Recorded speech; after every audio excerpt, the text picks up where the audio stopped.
ప్రభు అయిన యేసుక్రీస్తు నామంలో మీ అందరికి వందనములు. హల్లెలూయా.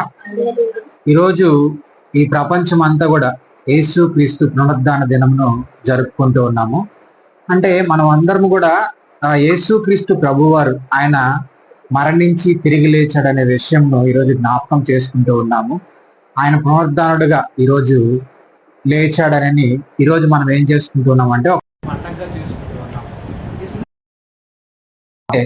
చాలా మందికి జననం ఉంటది, రెండోది మరణం ఉంటది. మళ్ళీ మరణించిన వ్యక్తి తిరిగి లేదు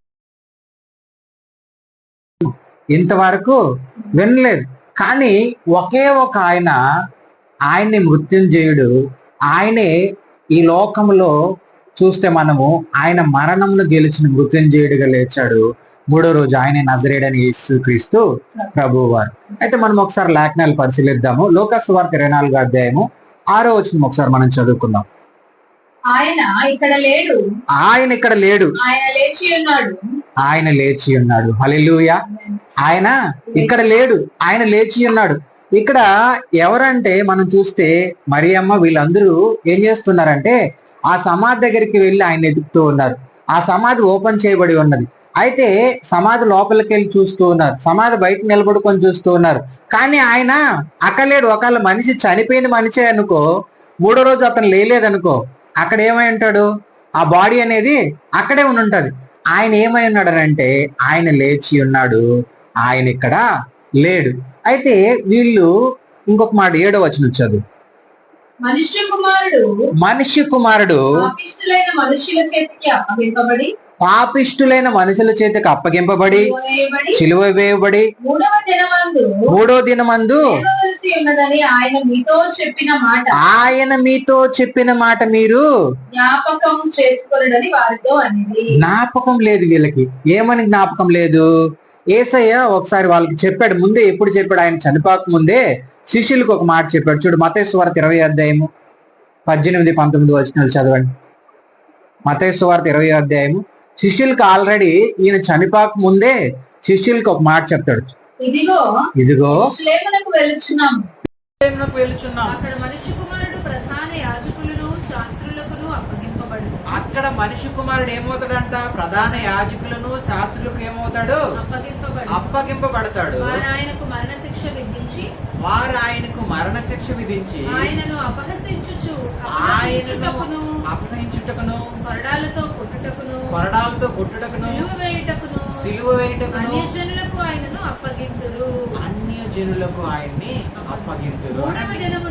మూడో దినమున ఆయన మరలా లేచును అనే మాట ఆల్రెడీ శిష్యులకి ఎప్పుడో చెప్తాడు వీణ. కానీ వీళ్ళకి ఏం లేదు, జ్ఞాపకం లేదండి. చూడండి, ఈరోజు మనం జ్ఞాపకం చేసుకోవాల్సింది ఏంటంటే మనము యేసుక్రీస్తు ప్రభువారిని మనం మర్చిపోతూ ఉన్నాం. ఎందుకనంటే ఆయన 2020 సంవత్సరాల క్రితం మన కొరకు ఈ భూమిపైకి వచ్చాడనే విషయం, ఈ భూమి పైన మన కొరకు ఆయన మరణించాడనే విషయము, ఈ భూమి పైన ఆయన మన కొరకు సిలువలో ఆఖరి రక్తబుట్టు వరకు మన కొరకు చెల్లించాడనే విషయము, అదే విధముగా ఆయన మరణమును గెలిచాడనే విషయమును మనము ఏమవుతున్నా మరిచిపోతున్న, జ్ఞాపకం లేకుండా పోతుంది. ఆల్రెడీ యేసుక్రీస్తు ప్రభువారు శిష్యులుగా ఉన్న వాళ్ళందరికీ ఏం చెప్పాడు?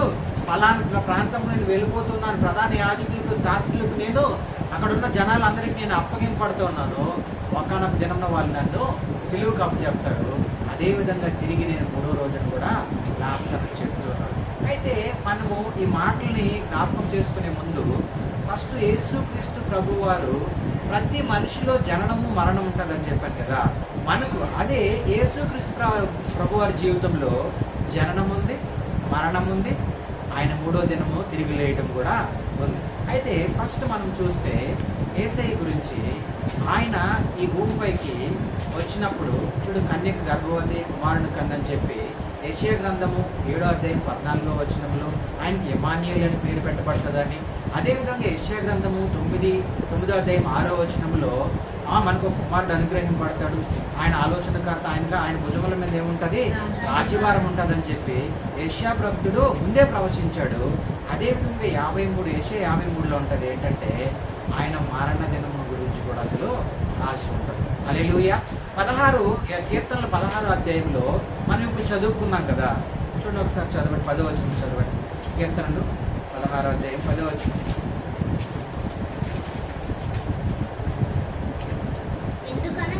ఎందుకనగా నీవు నా ఆత్మను పాతాళములో విడిచిపెట్టవు, నీ పరిశుద్ధుని కుళ్ళు పట్టనీయవు. హల్లెలూయా. ఇక్కడ ముందే దావీదు భక్తుడు ఏం రాసి ఉన్నాడు, ఇక్కడ ఏమంటున్నాడంటే, ఎందుకనగా నీవు నా ఆత్మను పాతాళములో విడిచిపెట్టవు. రెండో విషయం ఏంటనంటే, నీ పరిశుద్ధుని ఏం చేయవు, కుళ్ళు పట్టనీయవు. ఎందుకనంటే దేవుని చిత్తం ప్రకారం ఆయన పరలోకం నుంచి భూమిపైకి వచ్చాడు కాబట్టి, ఆయన చిత్తమును ఇక్కడ భూమిపై నెరవేర్చాడు కాబట్టి, ఆయన చిత్తమును పరిపూర్ణంగా ఈ భూమిపై నెరవేర్చాడు కాబట్టి, ఆయన మరణించిన, ఆయన మరణమును గెలిచిన మృత్యుంజయుడుగా ఆయన పైకి లేచాడు. హల్లెలూయా. అందుకే ఇక్కడ చూడండి, ఆయన జననం గురించి రాశారు, ఆయన మరణం గురించి రాశారు, అదే విధముగా ఆయన పునరుద్ధానుడుగా పైకి లేస్తాడు. పరిశుద్ధుణ్ణి ఎవరు కుళ్ళు పట్టని, ఆయన దేవుడు చెప్తున్నాడు. ఇక్కడ యేసుక్రీస్తు వారు పరిశుద్ధుని ఎప్పుడు ఎవరు ఏం చేయరంట, కుళ్ళు పట్టని. ఇక్కడ దావీదు భక్తుడు చెప్తూ ఉన్నాడు, నా ఆత్మని నువ్వు ఏం చేస్తావు, పాతాళంలో విడిచిపెట్టవు. పాతాళంలో నీ ఆత్మను ఆయన విడిచిపెట్టేవాడు కాదు. పాతాళంలో ఉన్న నీ ఆత్మను ఏం చేశాడు, ఈరోజు పైకి లావదీశాడు. ఈరోజు హల్లెలూయా. ఈరోజు యేసుక్రీస్తు మరణించి తిరిగి లేయడం ద్వారా ఈరోజు మన జీవితాల్లో ఏమైందో ఒకసారి చూడండి. అసలు పాపం మన జీవితాల్లోకి ఎలాగొచ్చిందో చూడండి. కొరింథీయులకు రాసిన పత్రిక 15వ అధ్యాయము, 1 కొరింథీ 15వ అధ్యాయము చూడండి. అసలు పాపము మన జీవితంలోకి, ఆ మరణం అనేది మన జీవితంలోకి ఎలాగొచ్చిందో చూడండి. 22వ వచనం చదవండి. 15:22. ఆదాము యందు అందరూ ఎలాగో మృతి పొందుచున్నారో, ఆదామునందు అందరూ ఏం చేశారంట, మృతి పొందారు. ఆదామునందు అందరూ ఎందుకు మృతి పొందారు, దేవుని ఆజ్ఞను అతిక్రమించాడు. చూడండి, అవ్వ ఆదాము దేవుని మాట ప్రకారం జీవించిన రోజులు దేవునితో సావాసం చేస్తూ ఉన్నారు, దేవునితో గడుపుతూ ఉన్నారు. దేవుడు తప్ప వాళ్ళకి ఇంకేమి కూడా తెలియదు. అసలు వాళ్ళకి మరణమే లేదు. దేవునితో సావాసం చేసినప్పుడు, దేవుని మాట విన్నప్పుడు, దేవునితో నడుస్తూ ఉన్నప్పుడు, దేవుని మాటలను వింటూ దేవునితో సంతోషంగా గడుపుతూ ఉన్నారు ఆ కుటుంబము. అయితే ఎప్పుడైతే దేవుని మాటను అతిక్రమించి, దేవుని ఆజ్ఞను అతిక్రమించారో, సాతాను మాటను విన్నారో, అప్పుడు సాతాను మాట విని, సాతాను చెప్పిన మాట ప్రకారం వాళ్ళు ఏం చేశారంటే, దేవుడు ఏ పండునైతే తినద్దన్నాడో ఆ పండును తినడం వల్ల మనిషిగా ఉన్న ఆదాము జీవితంలో ద్వారానే ఈ ప్రపంచంలో ప్రతి మానవాళికి ఏమొచ్చింది, మరణం అనేది వచ్చింది. ఏమొచ్చింది, మరణం అనేది వచ్చింది. అంతకుముందు అవ్వ ఆదాముకి ఏం లేదు, ఆ పండు తినకముందు వాళ్ళకి మరణం లేదు. వాళ్ళు దేవుని స్వరూపంగా ఉన్నారు, దేవుని పోలిక చొప్పున ఉన్నారు, దేవునితో సావాసం చేస్తూ ఉన్నారు. ఎప్పుడైతే సాతాను మాట విని దేవునికి దూరం అయిపోయారో అప్పుడు మనిషిలోకి ఏమొచ్చిందంటే మరణం అనేది వచ్చింది. అయితే ఈ మరణమును జయించాలని చెప్పి దేవుడు ఎంతో మందిని ఈ మరణం నుంచి తప్పించాలని చెప్పి దేవుడు ఎంతో మందిని, రాజులను, ప్రవక్తలను, న్యాయాధిపతులను ఎంతో మందిని పంపించాడు ఈ భూమిపైకి.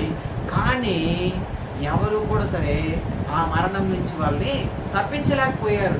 అయితే ఈ మరణం నుంచి తప్పించాలని అంటే ఎవరు కావాలి, ఆయన ఒకగానొక కుమారుడిని లోకానికి పంపించాడు. ప్రవచనములు ముందే రాయబడ్డాయి. ఆ ప్రవచనములు నెరవేర్చుట కొరకు పరలోకములో ఉన్న తండ్రి తన కుమారుని లోకానికి పంపించాడు. ఒక్కనొక కుమారుని ఈ లోకమును ఎంతో ప్రేమించి, ఈ లోకంలో చూడండి, ఈ లోకమును ఎంతో ప్రేమించంటే ఈ లోకంలో ఏముంది, మంచి ఉందా, మంచి లేదు. ఈ లోకంలో ఉన్న పాపమును, పాపిలో ఉన్న పాపమును ప్రేమించి ఆయన ఈ లోకమునికి వచ్చాడు. ఆయన మన కొరకు సిలువ శ్రమను అనుభవించాడు. హల్లెలూయా.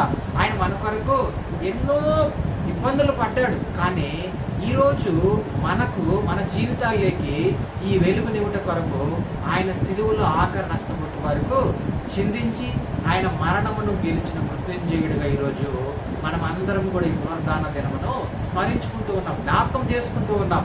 ఎందుకనంటే ఇది గొప్ప పండగ, ఉజ్జీవమైన పండుగ. ఎందుకనంటే చూడండి, యేసుక్రీస్తు పుట్టుక కన్నా కూడా సరే ఆయన మరణించి తిరిగి లేచి లేచిన దినము చాలా గొప్ప విషయం. ఎందుకనంటే ఈ సృష్టిలో ఉన్న ప్రతి ఒక్కరికి ఏమైందంటే ప్రతి ఒక్కరి పాపములను ఆయన తీసివేయుటకు ఆయన మరణించి తిరిగి లేచాడు.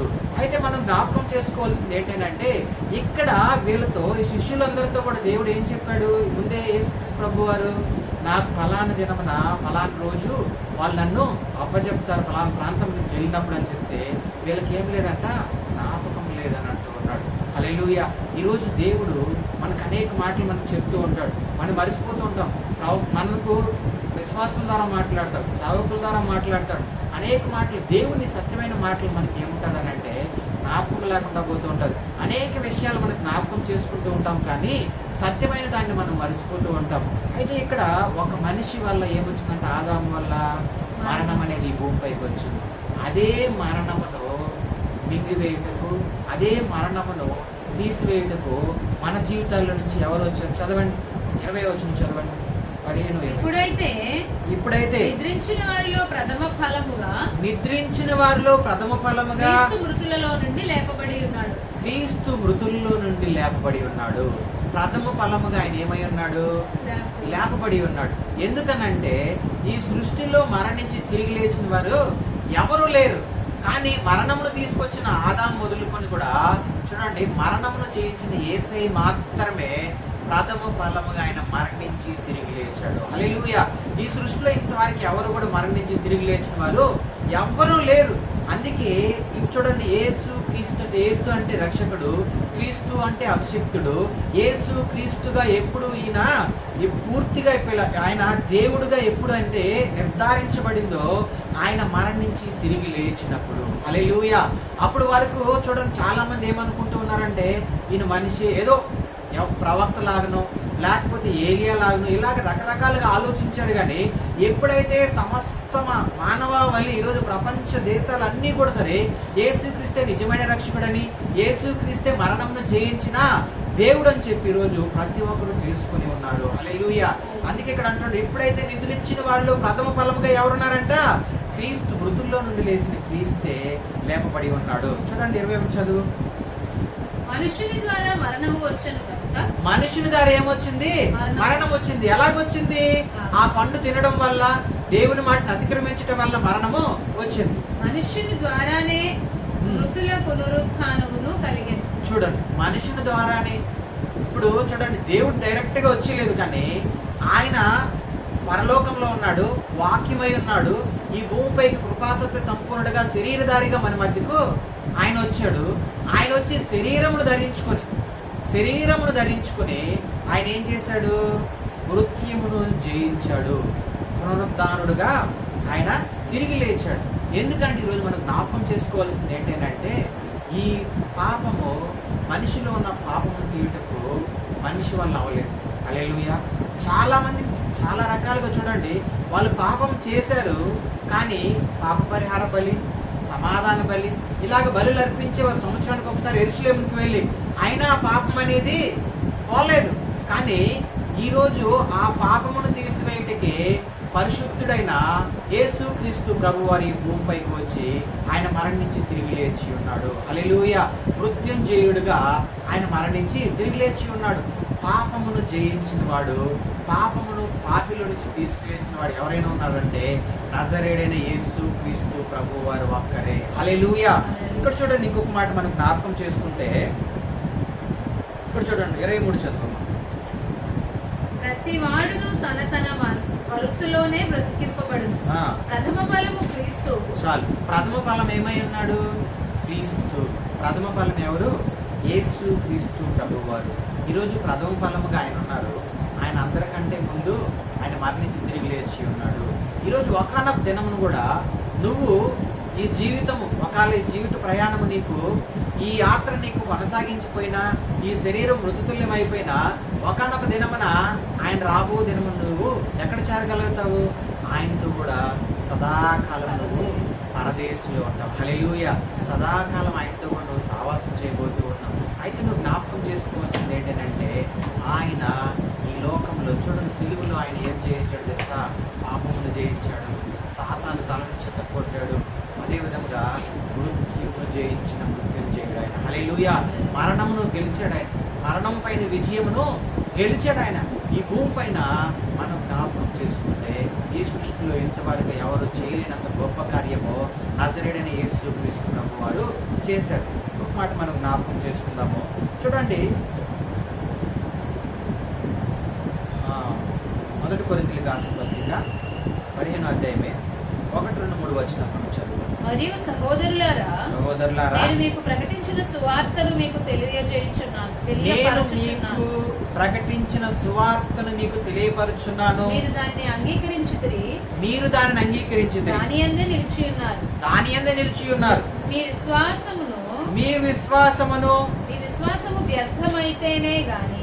విశ్వాసము వ్యర్థమైతేనే గాని నేను ఏ ఉపదేశ రూపముగా సువార్త మీకు ప్రకటించుదునో ఆ ఉపదేశమును మీరు గట్టిగా పట్టుకుని ఎడల ఆ సువార్త వలనే మీరు రక్షణ పొందిన వారై ఉందురు. నాకు ఇయ్యబడిన ఈ ఉపదేశము మొదట మీకు అప్పగించితిని, అదేమనగా లేఖనముల ప్రకారము క్రీస్తు మన పాపముల నిమిత్తము మృతి పొందెను, సమాధి చేయబడెను. హల్లెలూయా. ఆయన క్రీస్తు ఏమై ఉన్నాడంట? లేఖనం ప్రకారం మనం పరిశీలిస్తే క్రీస్తు మన పాపముల కొరకు మృతి పొందెను, సమాధి చేయబడెను, లేఖనం ప్రకారము 3వ దినమున లేపబడెను. ఏమైందంట? లేఖనం ప్రకారం మృతి పొందాడు, లేఖనం ప్రకారం ఆయన ఏం చేశాడు? సమాధి చేయబడ్డాడు, లేఖనం ప్రకారం ఆయన ఏమయ్యాడు? 3వ దినమున లేచి ఉన్నాడు. 3వ దినమున లేచి ఉన్నాడు. ఎందుకంటే మనం జ్ఞాపకం చేసుకోవాలి, ఈ సత్యమును మనము జ్ఞాపకము చేసుకోవాలి. ఇక్కడ శిష్యులతో కూడా మనం కొన్ని మాటలు జ్ఞాపకం చేసుకుంటే శిష్యులు ఏం చేస్తున్నారంటే సమాధి దగ్గరికి వెళ్ళిపోతూ ఉన్నారు. మరియమ్మ ఏం చేసింది? తెల్లవారితోనే ఆ సుగంధద్రవ్యాలన్నీ తీసుకొని ఆ సమాధి దగ్గరికి పరిగెత్తుకుని వెళ్తే సమాధి ద్వారం ఏమైనది? ఓపెన్ అయిపోయింది, తెరవబడి ఉన్నది. తెరవబడి చూస్తే అక్కడ యేసుక్రీస్తు ప్రభువారు లేకపోవడం వల్ల పరిగెత్తుకొని ఎవరి దగ్గరికి వచ్చింది? ఇష్టమైన శిష్యులైన పేతురు, యోహాను దగ్గరికి వచ్చింది. అక్కడికి వచ్చి వాళ్ళకి చెప్పడం వల్ల వాళ్ళు కూడా పరిగెత్తుకొని ఎక్కడికి వెళ్ళారు? సమాధి దగ్గరికి వెళ్ళారు. సమాధి దగ్గరికి వెళ్ళి మొదట యోహాను వెళ్ళాడు, కానీ లోపలికి వెళ్ళకుండా మళ్ళీ పేతురు వెళ్ళాడు. పేతురు లోపల చూస్తే ఎవరు లేరు. వాళ్ళిద్దరు మాత్రం మళ్ళీ ఏమయ్యారు? తిరిగి మళ్ళీ వాళ్ళు ఉన్న ప్లేస్కి వచ్చేసారు. కానీ మరియమ్మ మాత్రం చూడండి, యోహాను సువార్త ఏంటో. యోహాను సువార్త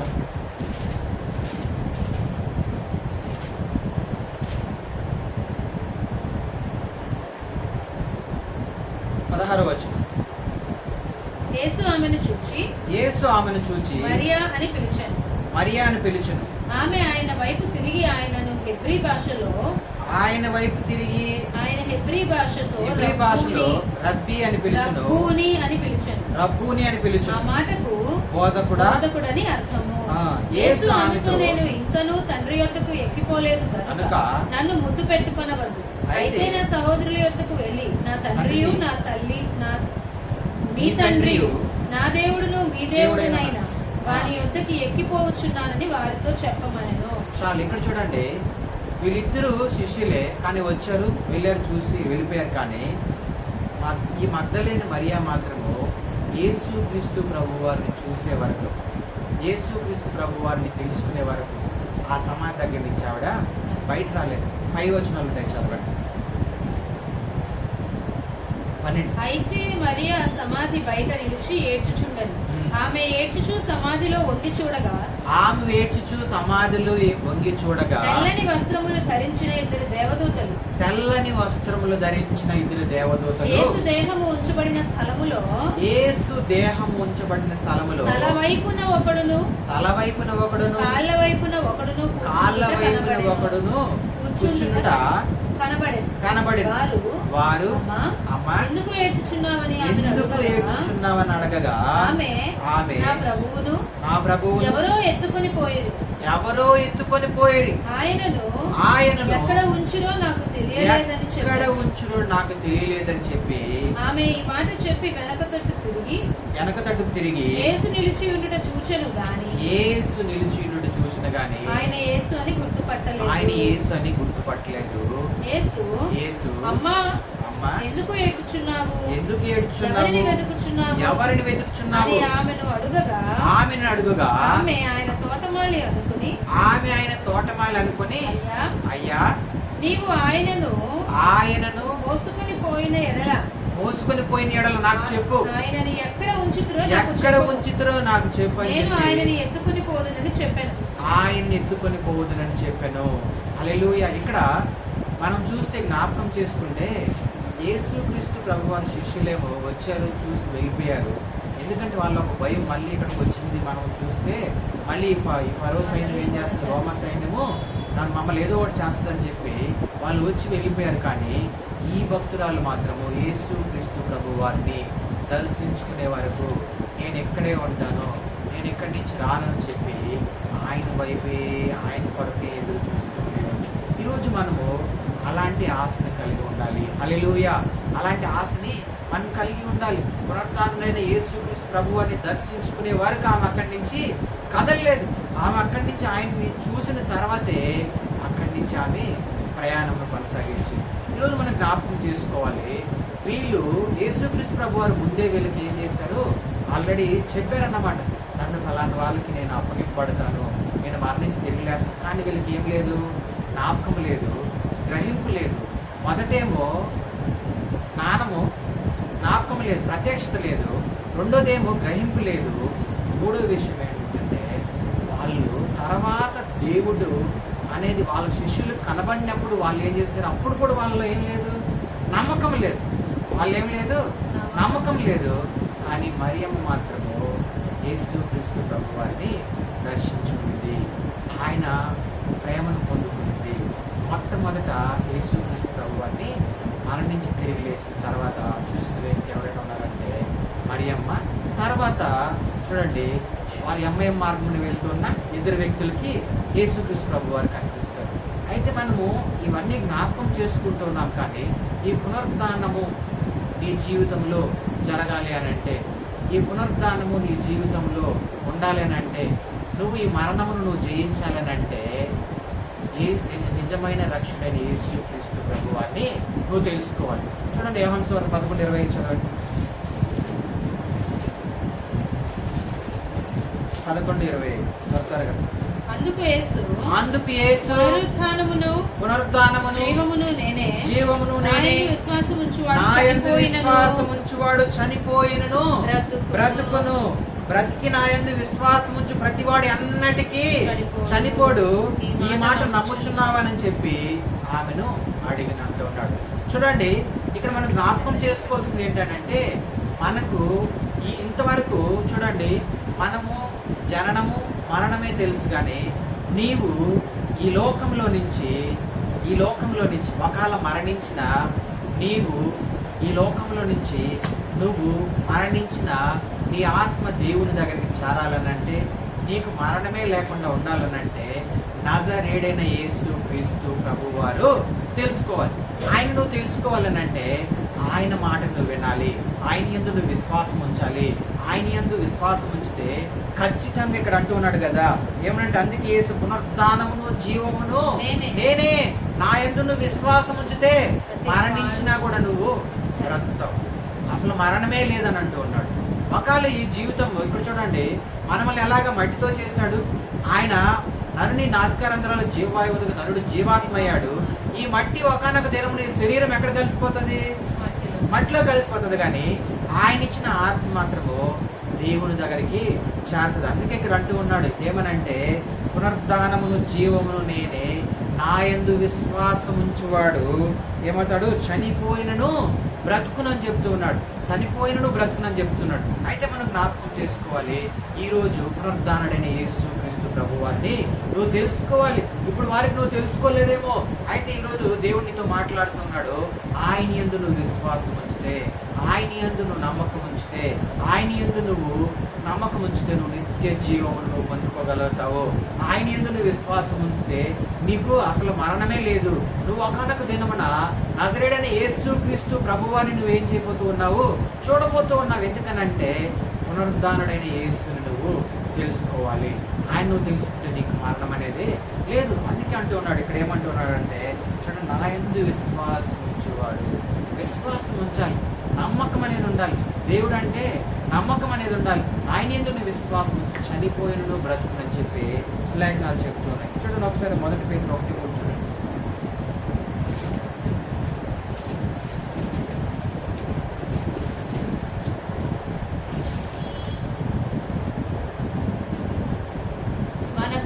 ప్రభువుకు యేసుక్రీస్తు తండ్రి అయిన దేవుడు స్తుతింపబడును చూడండి, మన గాక. ప్రభువుకు యేసు క్రీస్తు తండ్రి అయిన దేవుడు స్తుతింపబడును గాక.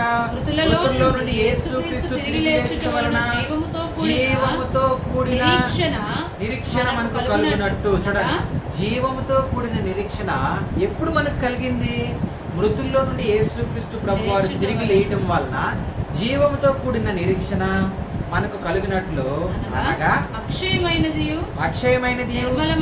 నిర్మలమైనది వాడబారినదైన స్వాస్థ్యము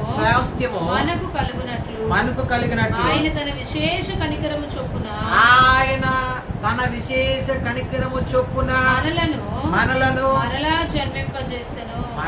జన్మింపజేశాడంట. ఆయన విశేష కృప చేత. అది ఎలాగనంటే ఆయన మరణించి తిరిగి లేయడం ద్వారా. అదే విధంగా ఇంకొక మాట అంటాడు, నిరీక్షణ మనకు కలిగినట్లు, అనగా అక్షయమైనదై, అంటే దీనికి ఏం లేదు, మరణం లేదు, నిర్మలమైనది, ఇందులో ఏం లేదు, ఒక మచ్చ డాగ్ అనేది లేదు, చాలా మంచిది, వాడబారినది. ఇది చూడండి, మన జీవితం ఎలాంటి ఉంటుంది? ఎండ వస్తే ఒకలాగా, వర్షం వస్తే ఒకలాగా, మన శరీరము అలా ఉండదు. కానీ ఆయన ఆత్మను మనం ధరించుకుంటే, ఆయన ఆత్మ మనలో ఉంటే ఖచ్చితంగా మనం ఏమై ఉంటామంటే అక్షయమైనది, నిర్మలమైనది, వాడబారదే స్వాస్థ్యం మనకు కలిగినట్లు ఆయన మన తన విశేష కనికరం చొప్పున మనల్ని మరలా జన్మింపజేసి ఉన్నాడు. మరలా ఎప్పుడు జన్మించాం మనము? ఆయనే నిజమైన రక్షకుడని తెలుసుకున్నప్పుడు, తండ్రి కుమార పరిశుద్ధాత్మ నామములో బాప్తిసం పొందినప్పుడు, ఆయన రక్షణ మార్గములో మనం కొనసాగినప్పుడు, ఆయన యందు విశ్వాసం ఉంచినప్పుడు, ఆ వాడబారిన దాన్ని మనం ఒకానొక దినమున మరలా మనం ఈరోజు జన్మించి ఉన్నాము. మళ్ళీ మనం ఆయన్ని కలుసుకోబోతూ ఉన్నాము. ఇంకొక మాట మనం జ్ఞాపకం చేసుకుంటాం. చూడండి, అపోస్తలుల కార్యము 4:30.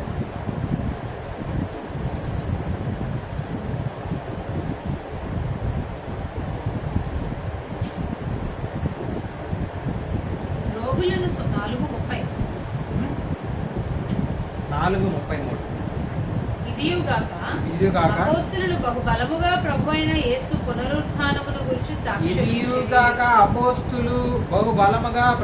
యేసు పునరుత్థానమును గురించి సాక్ష్యమిచ్చిరి. దైవకృప అందరి యందు అధికముగా ఉండెను.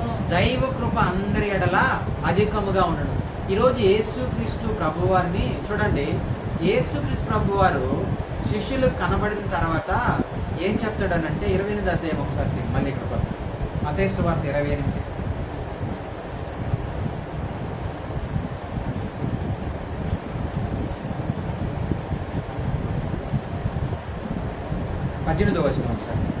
అయితే యేసు వారి యొద్దకు వచ్చి పరలోకమందును భూమి మీదను సర్వాధికారం ఇవ్వబడి ఉన్నది. కాబట్టి మీరు వెళ్ళి సమస్త జనులను శిష్యులుగా చేయుడి, తండ్రి యొక్కయు కుమారు యొక్కయు పరిశుద్ధాత్మ యొక్క నామములోకి వారికి బాప్తిసమియ్యుడి అని అంటున్నాడు. హల్లెలూయా. ఈరోజు నిన్ను నన్ను ఆ పునరుత్థానుడైన యేసుక్రీస్తు రక్తంలో కడగబడిన నువ్వు నేను ఏమై ఉండాలనంటే, తండ్రి యొక్కయు కుమారుడి యొక్కయు పరిశుద్ధాత్మ నామములో నువ్వేం చేయాలి? బాప్తిస్మం ఇవ్వాలి. అనేక మందికి దేవుని పునరుద్ధానం గురించి నువ్వేం చేయాలి? సువార్తను ప్రకటించాలి. ఇక్కడ అపోస్తులు ఏం చేస్తూ ఉన్నారు? ఆ ప్రాంతం అంతా కూడా ఏం చేస్తున్నారు? బహుబలముగా ఏం చేస్తూ ఉన్నారు? యేసుక్రీస్తు పునరుద్ధానం గురించి ప్రకటన చేయించున్నారు. అనేక మందిని దేవుని వైపు నడిపిస్తున్నారు. అనేక ఆత్మలు రక్షిస్తున్నారు. సత్యమును ప్రకటిస్తున్నారు. ఎన్ని హింసలు వచ్చినా, ఎన్ని శ్రమలు వచ్చినా కూడా సరే దేవుని సత్యమైన మాటను మాత్రం వాళ్ళు వదలడం లేదు, ప్రకటిస్తూనే ముందుకు వెళ్తూ ఉన్నారు. హల్లెలూయా. మాట చూడండి,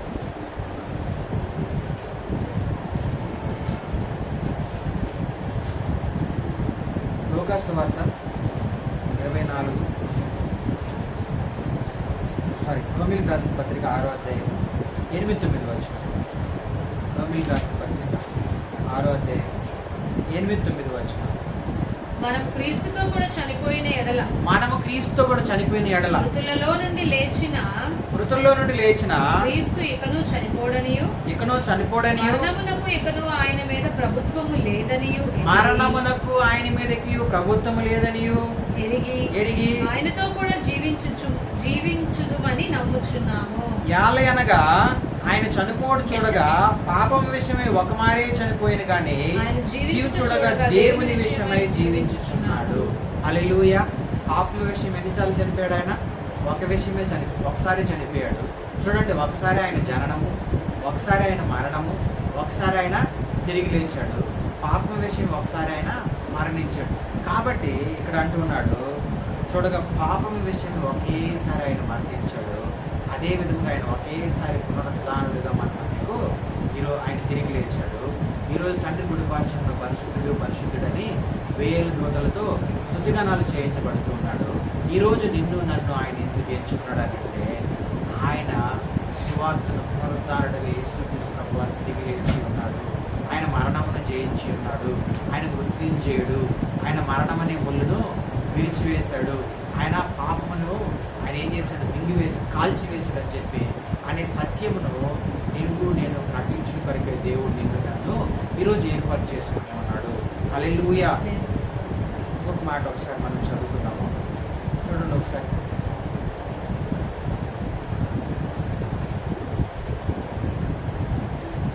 కొరింథీయులకు రాసిన పత్రిక 6:14.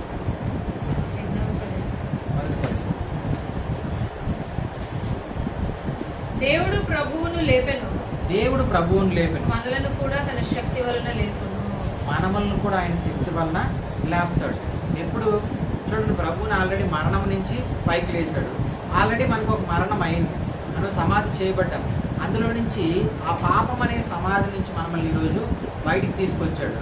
ఒకవేళ మనం మరణించినా కూడా సరే, ఈ శరీరం మృతుల్యమైపోయిన ఒకానొక దినమున దేవుడు మనల్ని ఏం చేస్తాడు?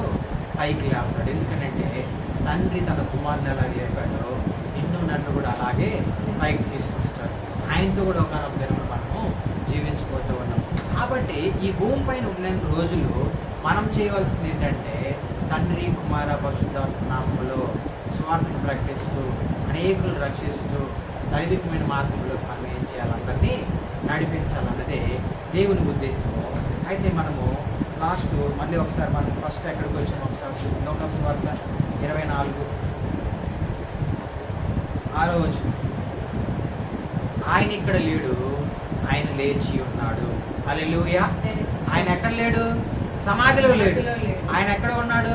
లేచి ఉన్నాడు. ఆయన గలిలయ ప్రాంతానికి వెళ్తూ ఉన్నాడు. ఎందుకనంటే ఆయనకి మరణంను గెలిచాడు. మరణించిన వ్యక్తి అయితే ఎక్కడ ఉంటాడు? సమాధిలోనే ఉంటాడు. మరణంని గెలిచిన ఆయన కాబట్టి సమాధిని బద్దలు చేసుకుని ఆయన బయట వచ్చాడు. కాబట్టి ఈరోజు మనము యేసుని సమాధిలో కదా మనం వెతకాల్సింది.